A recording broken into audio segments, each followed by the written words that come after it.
Yeah. All right. Have to yell. You'll have to yell. Oops. You're gonna have to yell. Before we begin our meeting, we would like to acknowledge that Stewiacke is in Mi'kma'ki and the ancestrally unceded territory of the Mi'kmaq people. We'll call this meeting to order at 6:16 p.m. Can you speak louder? Starting the meeting at 6:16 p.m. In attendance, we have all of council. Confirmation of advertisement.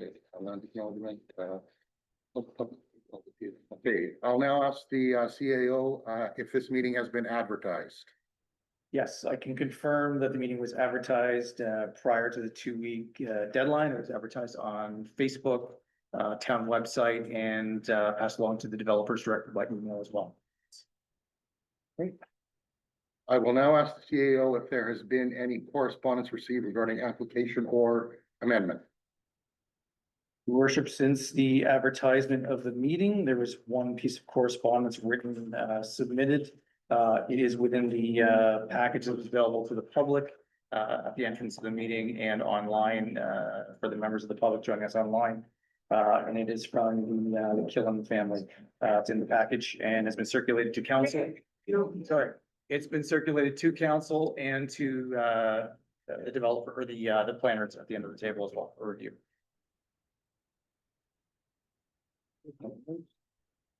The CAO will now read the recommendation from the PAC. Okay, so the recommendation that we're here to speak on this evening is in the final staff report, which is in the package that is at the front desk and online for members of the public. Staff recommend that council approve the following items set out in this report.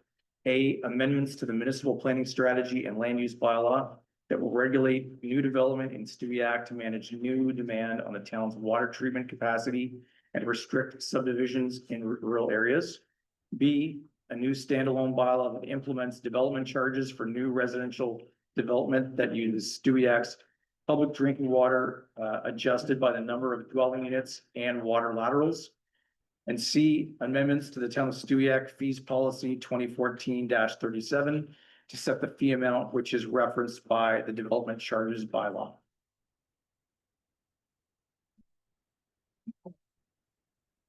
The CAO will now read any correspondence or make notes of correspondence that indicate that a copy of any correspondence has been circulated to council. Your Worship, we referenced one letter that's in the package. I will not read the entire letter. We've provided it for members of the public in full. Is the only piece of written correspondence received by the town from the notification of the meeting to this evening at this meeting start. Thank you. I'll now invite the planning staff to present their report.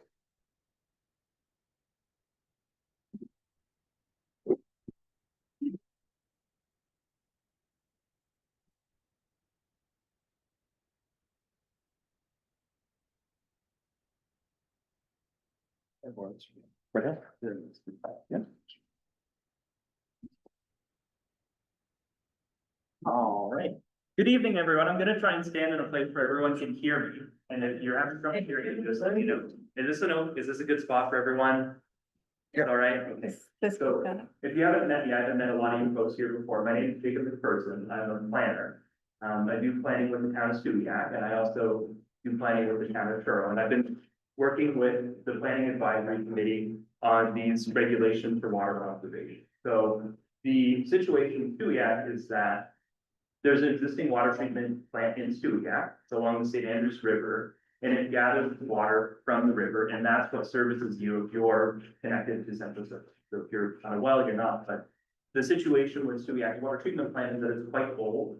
The requirements that are set by the federal government for the quality of water, the turbidity, so basically how clear it is, has also gone up. And as you're quite well aware, Stewiacke has grown quite a lot in the past few years. So there's a lot of pressure being put on Stewiacke's water treatment system. So these regulations are designed to slow down the rate of development for a temporary period.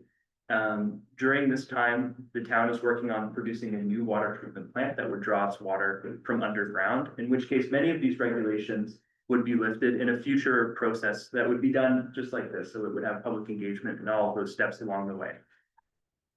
So I'm gonna take you through some of the process that we've been through so far. I know that this is too far away to read any of the text, so I'm gonna read some of it off for you. So this started off with council's instruction to staff to work with the planning advisory committee to develop regulations related to preserving water in Stewiacke.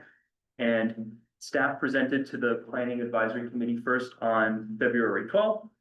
And they also provided a PAC provided recommendation council on February 12th as well. The committee of the whole, which is a group that's comprised of council, had the opportunity to look at it, and during this time, staff drafted the regulations. It was presented to PAC again on April 1st. There was a public information meeting on April 26th. Around this time, there was also a meeting that was done with the development community. And the purpose of this was to gather public input to inform the regulations. On May 13th, the planning advisory committee reviewed that public input and provided a recommendation to proceed to the first reading. Council took a look at the regulations and moved it on to today, which is June 9th. So this is the second reading, as well as the opportunity for a public hearing. So this is sort of the final step of the regulations along the path, with the final step way over there, and 10 being that the regulations would be sent out for provincial approval. So I'm going to go through an overview of what the regulations are. I've got 5 bullet points here, and the first one along the way is to set development restrictions to the number of dwelling units per lot and a new service overlay area. So those of you that have access to this map, essentially it's split up into 2 parts. One is in blue and one is in yellow. So the idea is that there's 2 regulations. One applies to the blue area and one applies to the yellow area. So the one in the blue is what we're going to be looking at here. And it would limit the number of dwellings, so like complete living spaces that you can have on a lot. So this isn't like a zone, it applies over top of it. And it sets a maximum 2 units per lot. And these lots are considered as they are on the date that the regulations are passed. So if it were to pass, you know, let's say next week, that sort of draws a line in the sand and says, this is how the lots are being considered when we're looking at a home on a lot. So this is an example where you have a home on a lot. If you wanted to do this, this would be permitted. If you wanted to have a home with an additional dwelling attached to it, so you've got that little golden one at the end there, that's 2 dwelling units. 2 dwelling units on a lot is fine. If you wanted to have 2 homes on a lot, that's also okay. The restriction here, and again, this is to slow down growth in Stewiacke, is the intention, is that if you wanted to have home, in addition, dwelling unit, and then another home, it would be 3. So since you're over 2, it wouldn't be permitted in this blue area. And similarly, if you had 3 homes, it wouldn't be permitted. So that's the first set of 5. The second would be to limit the number of subdivisions per year in a new rural overlay area to 3 per calendar year. So the idea here is that you've got your central parts of town here in blue, and this is the areas that have services provided, or theoretically services could be provided, because there's already a lot of water lateral there. And all of these yellow areas, these are most parts in the town where you're only going to see single unit dwellings for the most part, at least at this time. But the intention is that because there's restrictions being placed in central parts of town, you know, the planning concern is that this will push development out into the rural parts of Stewiacke, which there is a real benefit to that, because using well water, you don't need to use service water, so you could develop. But the struggle is essentially you're using up a lot of land in Stewiacke with large lot subdivisions. So in order to build a house in a place that doesn't rely on central services, you need larger lots. And if development trends really pounced on these areas of town, it would lead to a situation in which much of Stewiacke would be taken up in the future. And then once this water treatment plant is built, there's less of a customer base to pay for it. And so it put people in a situation where, you know, the growth that's being seen in Stewiacke really isn't sustainable. So this is the purpose of this yellow area. And so basically we limit the number of subdivisions per year. If you wanted to, let's say you had a family and you wanted to build a couple of homes in your lot, that would be okay. It's just if you're trying to make some of these larger subdivisions that it would be restricted. So the third here is to set a performance standard for water intensive uses. So when we're talking about water intensive uses, it's things like garden centers, car washes, water parks, plant nurseries, all these sort of things that want water would be concerned, since the intent of these regulations is to ensure that people who already use Stewiacke's water can continue to use it until it's complete. And for those water intensive uses to be permitted, they can be permitted. They just need to essentially provide a study that indicates that their peak water consumption would not exceed 400 gallons of water per day. The fourth out of 5 is to require a connection to municipal drinking water where it's available. The intent of this is where there is an existing water lateral. This is sort of tying back to the idea of growing sustainably. Stewiacke does have a bylaw that requires you to put up sewer sensitive water to ensure that growth is occurring and that it's sustainable. This is just I won't read it off to you, but I know you can't read it from here, but this is the states that the reviewer required to connect. And then 5 here is to establish a development charge bylaw, which would apply to new service residential development. This is something that a lot of municipalities in Nova Scotia has. In Stewiacke's situation where a lot of funding is required to build a new water treatment plant, it's something that WDAC was recommending as a way to raise money. And so the idea here is that for new residential development, upon request to be serviced by public drinking water, it would be subject to be $3,000 for water lateral. And then if you had additional units that were connected to that lateral, it would be 900. So 900 for each dwelling unit after the first. So as an example, if you had a home here, there's a $3,000 development charge. This would only be for new homes. If you had a home with an attached unit, so you had a separate water hookup, 900. 2 separate homes would be 2 instances of 2,000. I'm just going to take a drink of my own water here.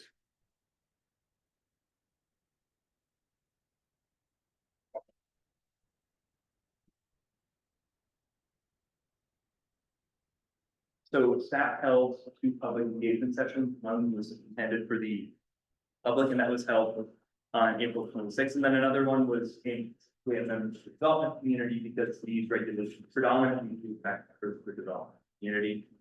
And we use these opportunities to gather some input on the regulations and make some changes. One of the biggest themes that we heard was the importance of water capacity. So people are really concerned about running out of water. It's reasonable. People who are existing users want water to be provided to them. Residential growth as a source of prosperity for the town was also brought up. So this idea that in order to grow and fund future growth, you need to grow. So growth funds growth. There's also a desire for emergency response measures to be put in place. So in a situation where Stewiacke's water plant were to fall below the water quality that it is meant to output, what is the town's response to this?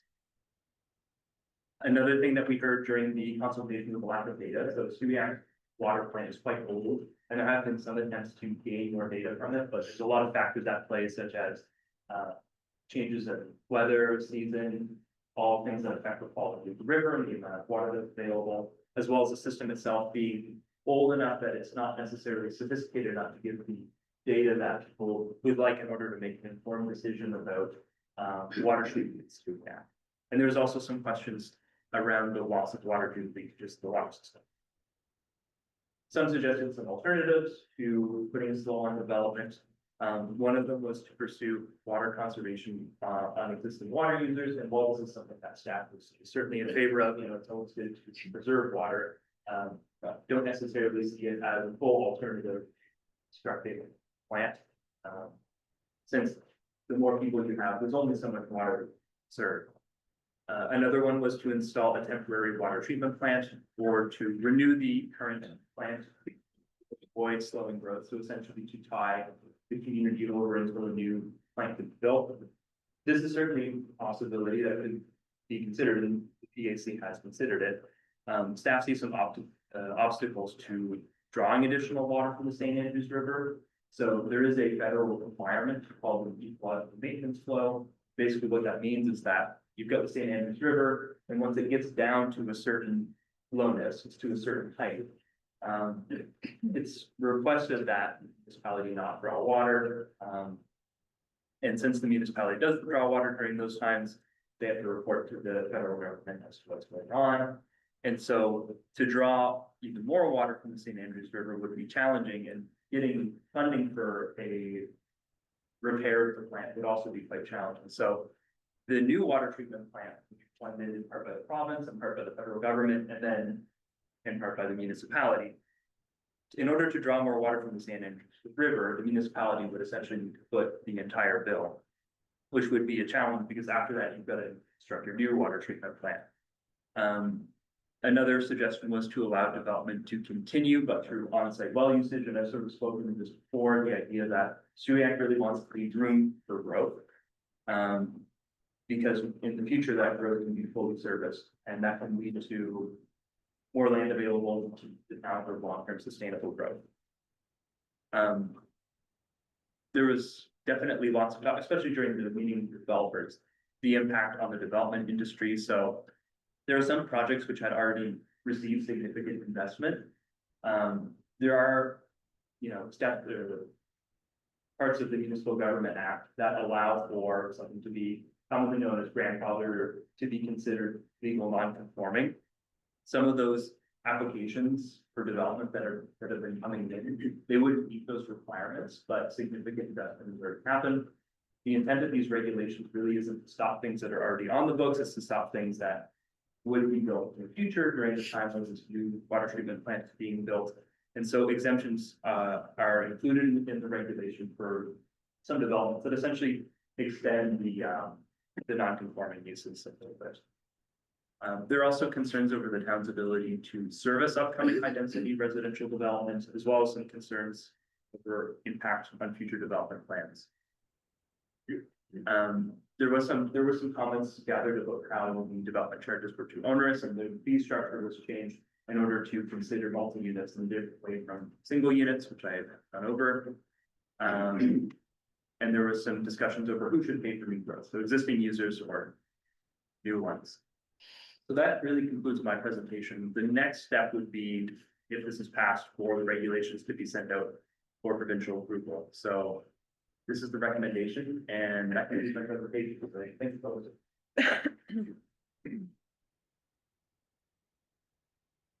Right, I will now entertain questions from the staff and council at this time. Has council got any questions? Val? No.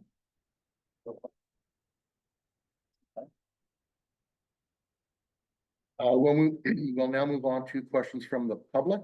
If there's anybody out there that has a question, please stand, state your name, and let us know where you're from.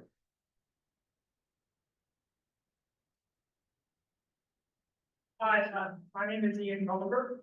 Yeah, I have a couple of questions. I'm wondering, I understand that we had $40,000 study on how we should move forward with water. Where are we with that? Where are we with that? And do we have a recommendation as to what we should be doing from that study?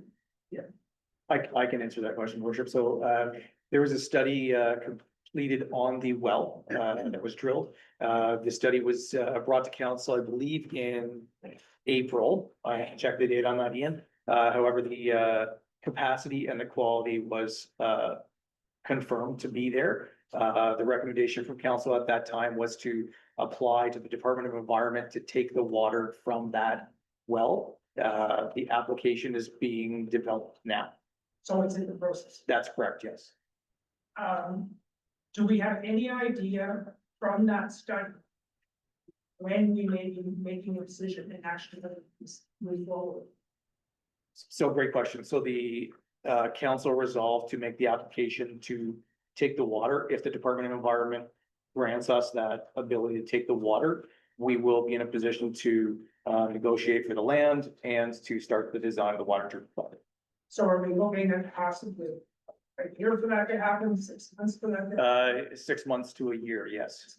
Yeah, so it is in the capital budget for this year to start the design. And one final question is, where are we with negotiating for funding for this? Have we talk to federal government, provincial government, and where are we with this? Do we have a number as to what this may cost us? Certainly, so the study that went forward in August of 2024 last year. Ballparked the cost of the water treatment plant about $20 million, plus or minus 20 to 30%. So I know our MLA, Scott Armstrong, was in the audience. We've had frequent meetings to make sure our MLA is up to speed on where we're at with the project. We've talked about the need for funding. Once we get to a design stage, we'll be able to get that estimate down to a class A or B estimate. And we'll be able to zero on actually how much the water treatment plant will cost. Do we have a ballpark as to what it's cost them? Sorry, can you repeat? Do the we have question? a ballpark as to what it's gonna cost the municipal government down to this? So our aim would be to go after funding in the 33% capacity, similar to what we've done on Riverside or other projects. That would be the goal. We can't comment on how it would land until we have Yeah. and federal government come to the table. And does the town have capacity to put that much money into this? Do we have capacity to be able to do that? We would have the capacity, so any portion of our 33% would come down to breaking out, say our share is $5 million. We would, as a staff, come back with recommendations on how to pay for that. That could be out of gas tax funding, that could be out of other stackable grants, it could be out of reserves, it could be a variety of things. Also with, certain portions, we would have to have a water rate study completed based on the amount we need, and water infrastructure is paid through water rates. Additionally, tonight we've talked about development charges, so the laterals, if these new restrictions go in, the development charges would go into that pot to pay for the infrastructure. I'm just gonna ask one more question. Sure. So how long, if this regulation does change, how long do we expect this to be in place? Do you have, is this something that's gonna be here for a year, 2 years, 3 years? No, so I think Jacob addressed that at the beginning of his presentation. This is a temporary measure just until we get the new water treatment plant online to be able to meet the capacity of the current residents and the new growth that's coming. So that could be a year, maybe a year and a half. Timeline would be probably, up to 3 years if we have to get design done, get in the ground, build, get it online. And just to build off of that point, there would have to be another process to repeal those regulations. So these regulations don't have like a sunset clause that says at this time, take them away. There may be, the council of that day may decide to keep some things in. There are some regulations here that really nobody benefits from once there's a new water treatment plant in place, but there are some like a development charge that, a council may decide that they want to keep or not keep. So just to fully inform you as to what the implications of the regulations are.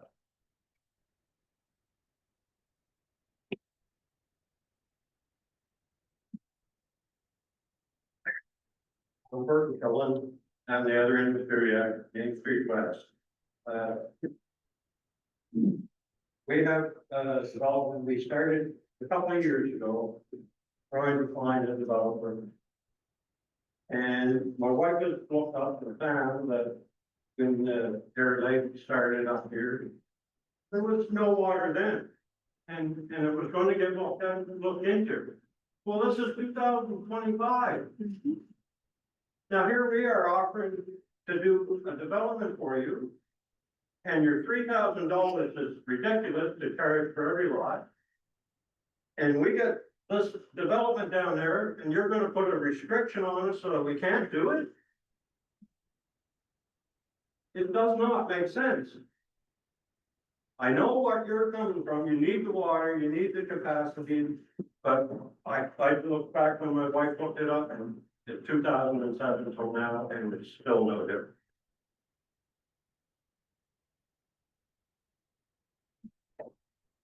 Sir, is there a question? Is there a question? Yeah. Yeah, you guys all got the letters. Yes. Are we gonna get the exemption?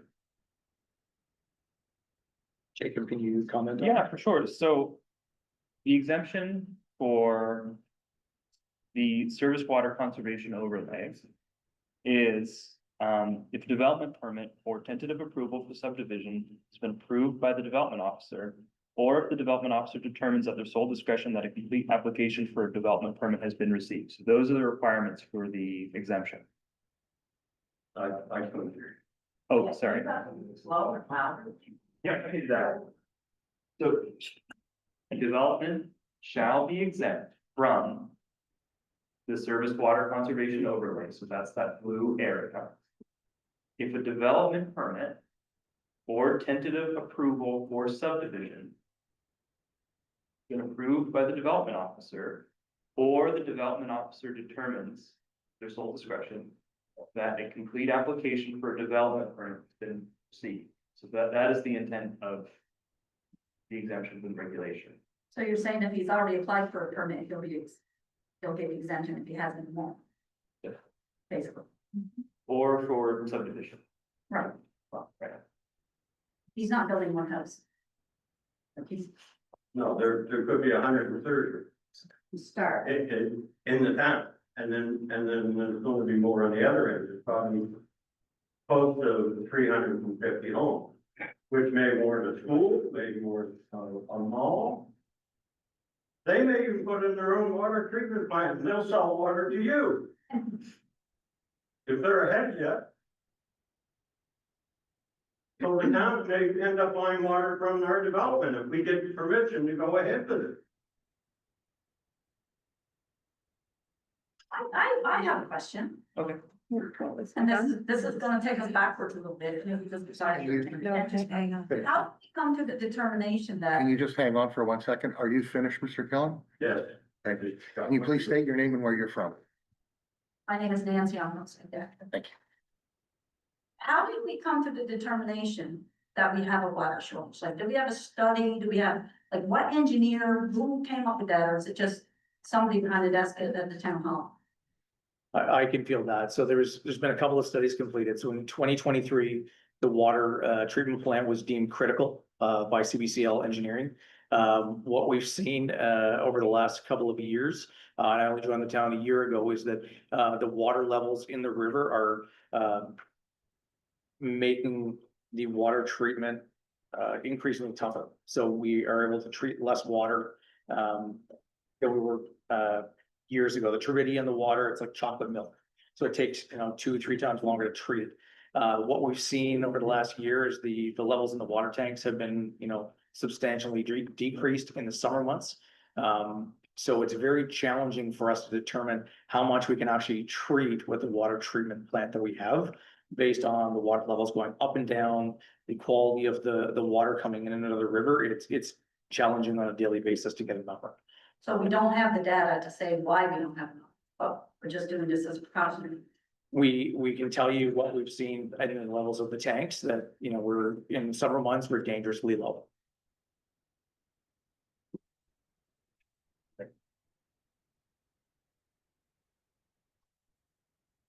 I have a question. In one of the regulations, it says that, you would set the number of dwelling units each year. How does all that work? Like, how would you know if you could allow 100, 250? So you're talking about the limit to subdivision, right? Mhm. So that's something that is, it's a tool of the municipal government to have. And the number is 3 additional lots. So if you had a lot and it was all, one lot and you wanted to subdivide it, you could make 3 new lots every year. And that's within the serviced area. No, that's within the yellow area. Yeah, no, but I mean in the serviced area. So in the serviced area, you could subdivide, but the way that it looks at the regulations is on the date that the regulations were passed. So in a sense, it kind of doesn't matter if you created new lots for the purpose of that regulation, because the intent is to reduce the number of units that are being built. I guess that's what I'm asking. I don't understand who sets how many permits you can issue each year. So there's a bunch of permits outstanding now, correct? Right. So let's say a developer comes along and wants to open up a new piece.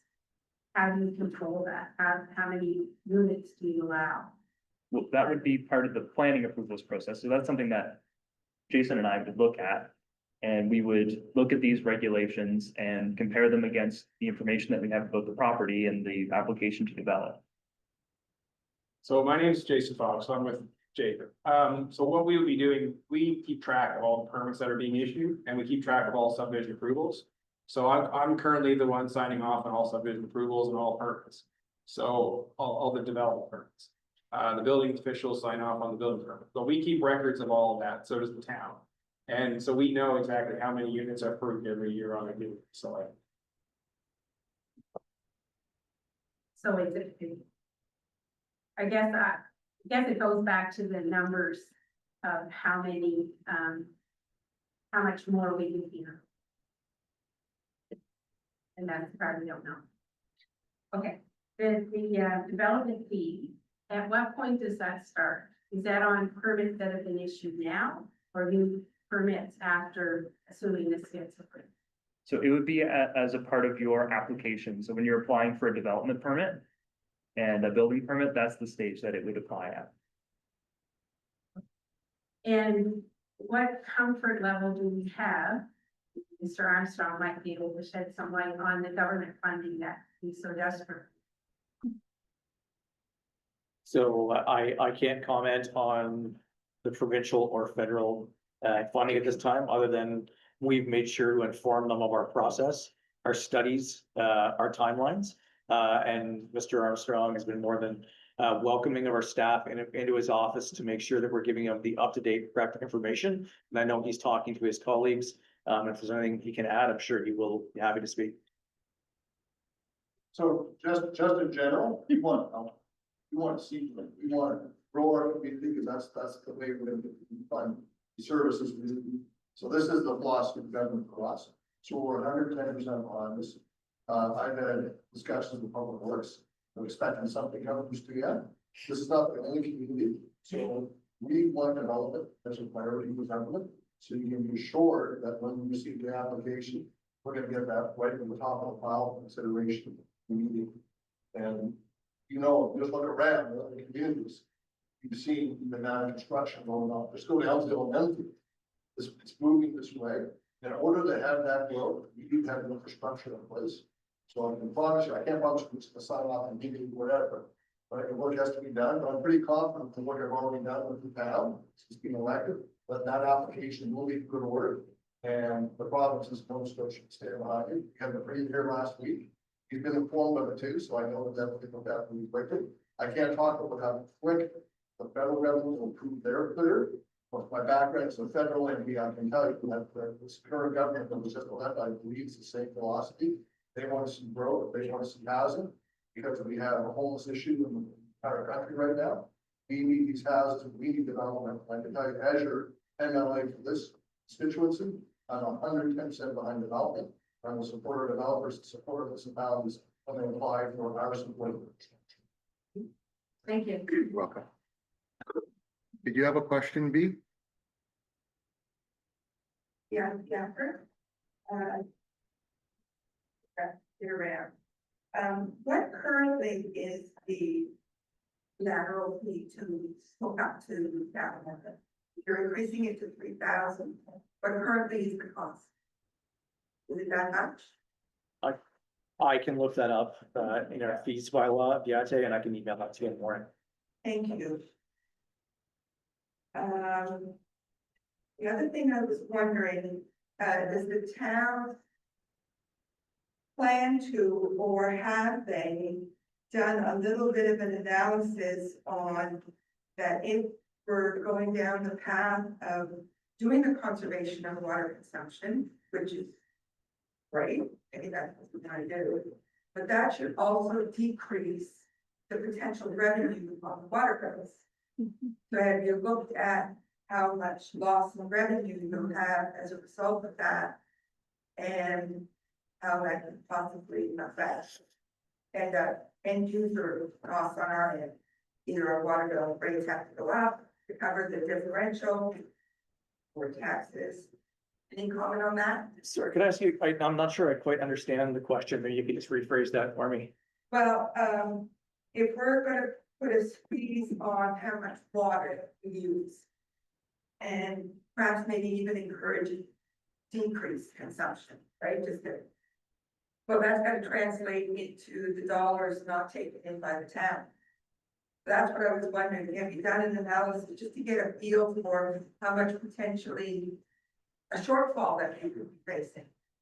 Yeah. We have not done an analysis on that. I'm not sure we'd see much of a No. decrease in revenue. As we're increasing building permits and putting new people online, we'll actually see an increase on that. And the costs that we charge for the water utility, actually goes in to pay for, the new infrastructure. And as we get to the newer water treatment plants, we do a water rate study, that would look at the current population, the building projections, to figure out what the water rates would be, and that would go to the utility review board, for them to look over and, approve. So I guess basically, well, it's not a concern, you don't see the fluctuation. I don't see it as a concern, and I've heard no concerns in that regard. Okay. I was also wondering,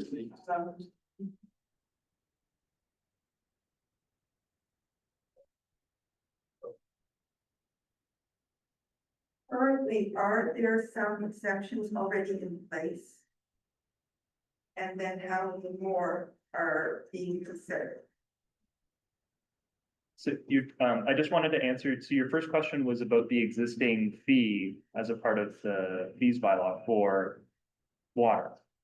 And just to answer your question, it's $3,500 for water.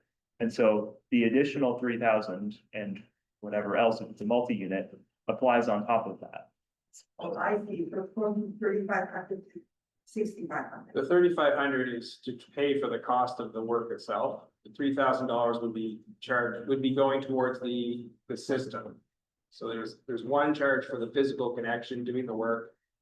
So I understand it. Yep. And the second charge for $3,000 would be to go towards the upgrades to the water treatment system. So it's an added levy, in a sense. Good. Thank you, that's really good. And so your question was about exemptions, right? And so like, this bylaw doesn't list out specific developments saying you're exempt, you're exempt, you're exempt. It really depends on what stage you're at. So if a developer has provided a full application, or if they provided a full plan for subdivision, that's when we would be looking at an exemption for the serviced overlay, which was that blue area that I was talking about. Because a lot of the developments that we're looking at that would be affected by this are large multi-unit buildings that are essentially completely denied by this regulation. So that's why those exemptions are in place, and that's sort of how they work. Does that answer your question? So just, I'll reiterate so that I can tell if I understood it. So you're really focusing on the blue area and dealing with the apartment demands that could exist. Less so on the yellow or orange area. However, the concern there is that people would have larger lots. Well, and then that decreases the potential volume of lots that you could effectively encourage for development. Has this not been put in place? That's exactly right. And the way that the exemptions work, if somebody already had a subdivision put into the yellow area, the regulations they're sort of past the regulations already. So there's not really a reason to extend the exemption rules out to them. You're exactly right. Okay. And there is, I should say too, there is quite a bit of development that already has approvals in place. There is Mary Lake, is that the general name for that? So by Foodland, there's a residential development there that already has approvals in place. There's also some on St. Andrews Street. Would you know off the top of your hand, a construction, a building, like an apartment complex, 4 stories, roughly what kind of a burden does that put on our water? I don't have an answer to that, sir. I mean, there are general estimates that one person uses about 100 gallons of water per day.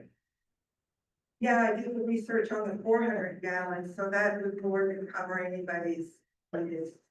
And I should just note that that's not intended for residential development. That's intended for uses like car washes, where they're described as being water intensive. We don't consider like humans themselves, I guess in a way there, But we don't consider residential uses to be water intensive. They're kind of like the baseline. The other question that I had, that might be more for council to consider, is there was some discussion about how long would this maybe need to stay in place. So I guess everybody here kind of figures 3 years. To be realistic by the time we build the plan, but am I correct in understanding that it's not the quantity of water coming out of St. Andrews River, it's the fact that that existing plant cannot filter it through fast enough, Make it palatable. pump into the tower to keep up with the consumption demand, so every night we try to catch up. And then it gets utilized, right? So if that's the case, to keep the burden on development down to a minimum, would it be the intention that when we are able to move forward, everything's in place, that our first and foremost thing would be to do that plan? So are you thinking of just shutting down the one by St. Andrews, or being able to upgrade it in the interim until all the other infrastructure to kind of alleviate, is there, what's going on there? So, That's kind of it. yeah, so that would come down to the design process. We need the engineers to look at how we might be able to utilize the old treatment plant. The intent so far is to build a new treatment plant that can service the existing needs and the future needs all in one. Hopefully, we'd be able to shut down the old plant and stop drawing water from the river. Like I said, the plant was deemed critical in 2023. We've got 2 intakes that coming off the river. One crumbled years ago. One intake still fully active, and that's what's drawing the water in. So that's part of the challenge is one intake. And this takes me to one point that I'm wondering about. So in currently we have X quantity of water demand. And then you have X quantity that can go through the plant. Percentage wise, how close are we to it cannot do anymore? Like, are we like almost at 100% to it, or is there, Yep. are we at 90? We don't have an exact number. It all comes down to the quality of the water coming out of the river. What the levels are on the river, how much water we can draw in at what time, depends on the time of the year. July and August and June, when they get hot, extremely tough for us to draw water. So we don't have a firm answer on that. We've been trying to get it. We just can't get a good handle on the numbers. And just aside, I don't know if this might be the meeting to bring it up, but, you know, conservation is a great thing all around anyway. Are there any plans for council to introduce perhaps a program that encourages group use reduction? Like I'm thinking, you know, I used to use a lot of water watering my garden, and then I got rain barrels. And I literally was able to cut out using my house water to facilitate my gardens.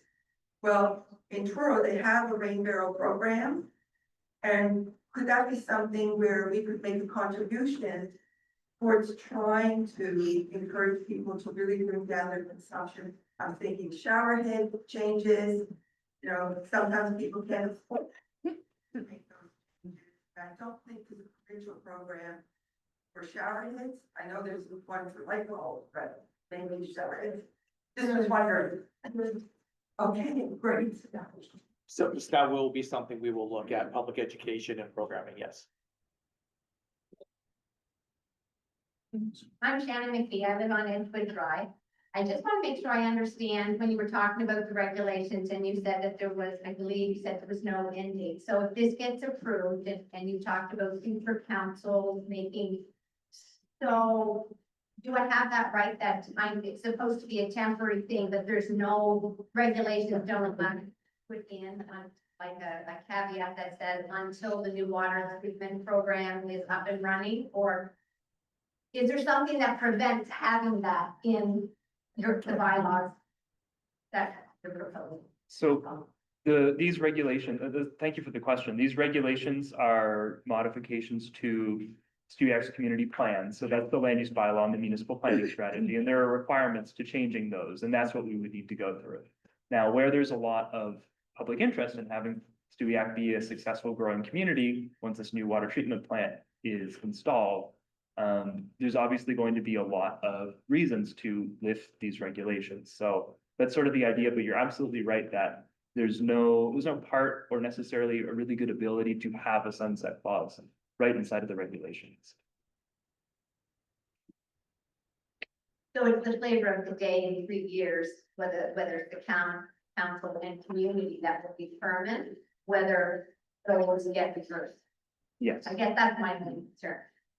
So my other question was, as far as when you talk about the needs and planning for the future, I'm just wondering, how many years out are you looking at when you're planning this, like 10, 20, like, because we grow and sometimes we grow and then we don't look far enough ahead and we're in the same situation, maybe 10 or 15 years down the road. So I'm just wondering kind of what time frame you're looking at for the sustainability of our water treatment plant. Yeah, I mean, that's something that planners encounter all the time. Sometimes it feels like you're trying to plan 10 years in advance, but also for next Wednesday. We've got a water treatment plant that's coming in 3 or so years. So we try to look at things that are in a lot of different timeframes. I'm going to be working on a plan review for Stewiacke, hopefully. So that'll involve a lot of thinking out into the more long term about what this community wants to be in, say, 10 years, 20 years, things of that nature. So I'd like to say, I know it's kind of a general answer, but we look at all different sort of timeframes when it comes to the sustainability of the town.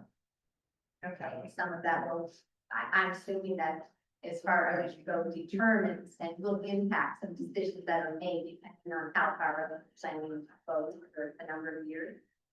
I don't know. It's a question. Thank you. Yes. From Goldberg, as of Jane Industries, I am part of the AC. But anyway, I have one more question. In 3 or 5 years, we're going to reverse this bylaw, right? Tentatively. So in the unserviced area, we want to say then, now you can build 10 homes, 20 homes. Or we want to stick to 3. That's one. I think at that point, there would no longer be a need to restrict that kind of development happening in the unserviced area, because then you could be in a position to expand your serviced areas. Yes. Yeah, now, at the time, there may be some thought given to where does the town want to be in the future, and maybe you don't want to have a bunch of unplanned growth happening outside your central area. So what's going to be the difference 3 years down the road, 5 years, what's from right now? What's going to be the difference? Well, there's going to be all kinds of differences. There'll be market differences, It's not going to change. and you'll have. The other end of town, or QE, it's going to stay the same. Well, I would argue that things have not stayed the same in the past 5 years, so I don't anticipate they're gonna be the But same then in you're 5 saying more. that game's in that service, that's not service area. Now, all of a sudden, 5 years down the road, now we're gonna be able to put 10 homes there. Not gonna restrict it to 3. No, nor should you you should probably think about, you have a water utility, it's an expensive thing to. So you want as many customers as you can get on your water utility to help offset the cost. So the individual landowners or water customers aren't paying for the cost of the big new system. So the more customers, better, so you probably wanna look at expansions. I understand why you're doing that. But all of them are gonna turn their buyout around, say now, we're gonna lift it all. So we're back to where we are. But I think the idea would be to extend a water service to those areas. So Ronnie, if I. That's what we'd like to do. Yeah, and I can help answer your question. So the projections we've looked at are based on our population increases over the next 5, 10 years. And the study that we did on the new well, we looked at whether or not the quantity and quality is in that well to meet the demands of those population projections. And then when we get to the point, we put the new service plant online, we'll be able to meet those. And I believe Jason has talked about the fact that we could add new infrastructure to connect, to add those people based on that. ability then. Yes, does that answer your question? Not entirely. Okay, Just to jump off your point, Mark, I think you do raise a really good point, which is eventually if all these regulations go away, we've got our subdivision or like regulations are gone for the yellow parts of town, and then suddenly people can build these large lot subdivisions, so you're sort of getting at like, what's the point? I think that there does need to be some more discussion at a community level, from council, PAC, residents, everyone, about what Stewiacke wants to be in the future and a little bit more consensus, I guess.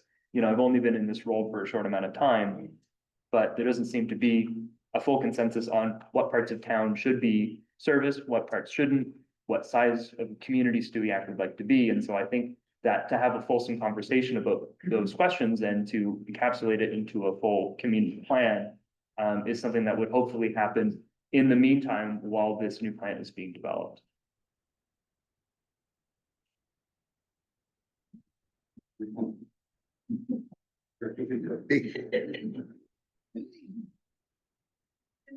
Thinking about another aspect of exemptions. So when the the development officer makes the decision to let a development go ahead, how much weight did you put in when you're discussing the unserviced area where people have shelled out a lot of money to do all the pre-tests, all the research, all the legalities and so forth, to be facing a restriction like this now, grant them the exception, how much weight do you put into the fact of how much they've already shelled out? Because I'm sure you're doing that for the developers in the blue area to accommodate that. So are you gonna do the same for the ones that are out in orange or yellow area? So I'm just trying to, I'm thinking, so if you're doing all of your testing for wells and all of that sort of thing, I think the idea would be at that stage, you would be looking for tentative subdivision approval. So I'm just trying to understand your question, so. So the development officer just simply applies the rules and so of the day. So whatever bylaws are in place, that's what I look at before I evaluate any subdivision application. So I wouldn't give any weight at all, to be honest with you, to all those other circumstances. When I'm making a decision on a permit or a subdivision approval application, that doesn't come into it. The only thing I'm allowed to look at is what the bylaws are of town studio or the municipal government. Right, that's it. So what you're asking about seems to be more about what are we thinking about? We're writing the policy about what's happening in the unserviced areas? No, I guess where I'm really going with this is development is likely going to be hampered, put on hold, restricted, whatever you want words to up to 3 dwellings or a law. Outside of the service area, am I correct? Right? But if landholders have done a ton of work, shelled out a lot of money, this being in place is a huge deterrent for a developer to be attracted to that property. Well, By if granting, if they've done a huge amount of work already, then presumably they would have had subdivision approval application in. That's not how that works, that's, we're talking about the yellow areas.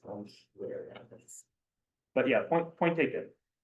yeah, point taken, because, you know, people can be various stages of their process, and now they're facing this regulation.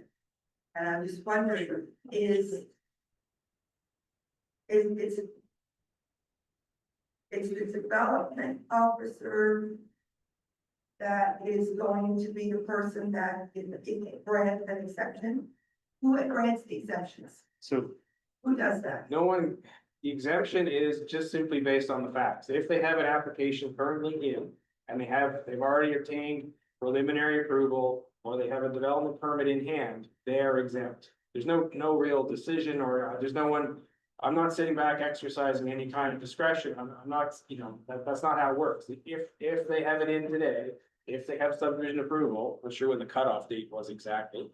Oh, it's the date the advertisement went in, so it would have been. Anybody that has not reached that stage Yes. up to this point. When in the 23rd. Cannot be considered. Correct.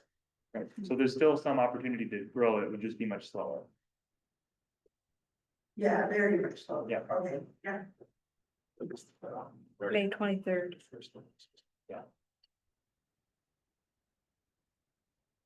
Yes, My name's Heather Gillen. Live on Main Street West. I did submit May 29th. And I sent it to each one of the council members. Could they take, or would you take the time, please, to answer the questions that I submitted?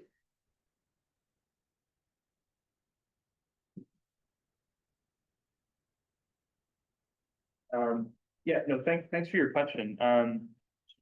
Yes, I am working on responding to those questions. I think it might also be good if we have a conversation once this meeting's over about the status of the application, and then maybe I can answer a few of the questions that you had in your written submission.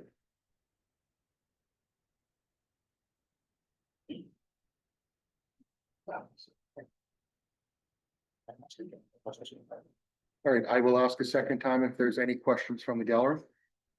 I have one question. Yes, Mary. My name is Mary Long. Can you tell me if the water tax is gonna go up? If so, by how much?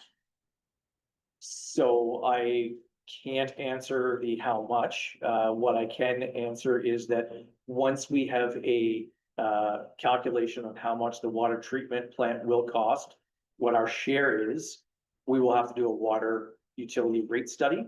That study will have to be reviewed by the Utility Review Board, and we'll set our water rates from there. Can I just mention that $3,000 that's going to be paid over and above the hookup fee? That money is going strictly to the water, account. It's not going to be spent on, it's not going to general fund, food, funds, building roads.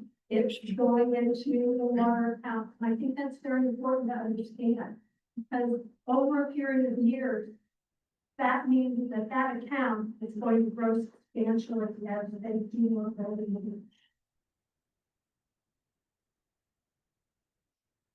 Cindy, you have a question? I just wanted to, clarify that it's not the town that sets our water rates either, is it?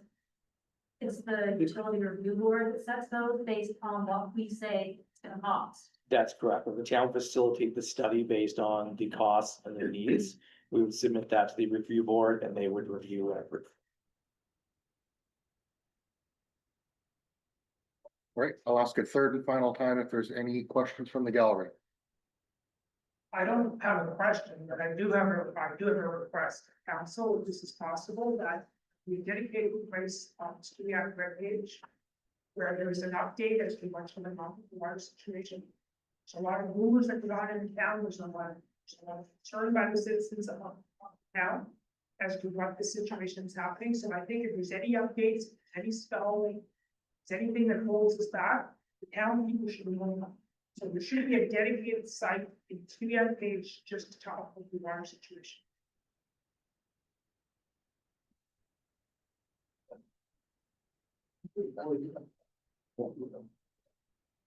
Thank you.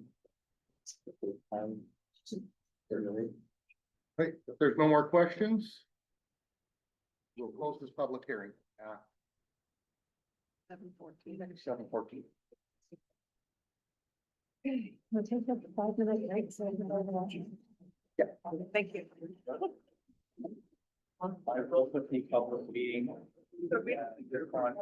Yeah. So. Not a position. Yeah, that's up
I do Back too. up. I like to, yeah, me too. So that is good. It's right on the town. Yeah, okay. Yeah, that, yeah. You guys keep the meeting so. I know, it's freezing in here. I'm glad I'm not the only one. I know it's cold. Means I'm cold. Okay. Show them, bro. We'll call the next portion of our meeting to order, please. All right, so this is the public meeting, and we will start the special public meeting, or pardon me, the special council meeting at 7:20. So I guess, yeah. All right, so we're gonna move right down to 9 business, and we'll turn it over to the planning advisory committee. So everyone in their package has exactly what we just went over with in the public hearing, which is the 3 recommendations that are being considered for tonight. I'll read them again. Staff recommend to council for the approval of the following items set out in the report.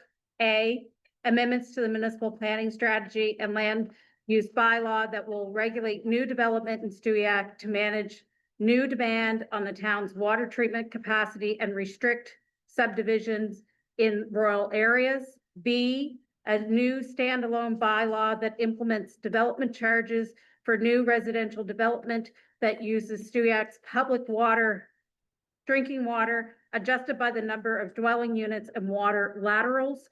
And C, amendments to the town of Stewiacke fees policy 2014-37 to set the fee amount, which is referenced by the development charges bylaw. Those are the recommendations put forward by council. They're also the recommendations that have been put forward by PAC.